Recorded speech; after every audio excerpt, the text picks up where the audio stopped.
Just got my boat, and there's a lot of stuff that's going to have to be buffed out for some reason all through the whole boat. I don't know why it's like this. It almost looks like a used boat, doesn't it? Well, like you said, it's either where the stuff's the shrink wrap against it, the shrink wrap flapped against it the whole trip. Yeah, I don't know.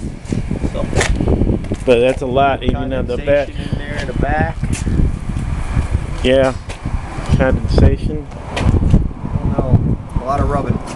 Yeah, whatever it was. It didn't happen on the motor though.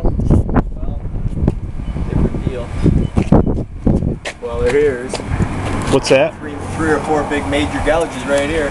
Gouges in the motor? All the paint's completely gone. Yeah, it's like here, and up on top there's, I don't know why there's gouges on there.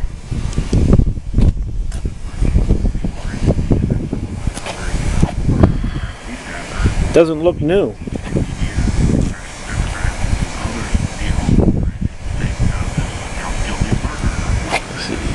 Today is Monday.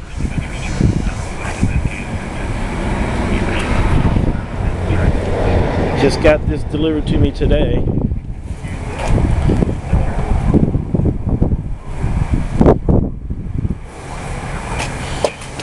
All underneath it, everything. So yeah.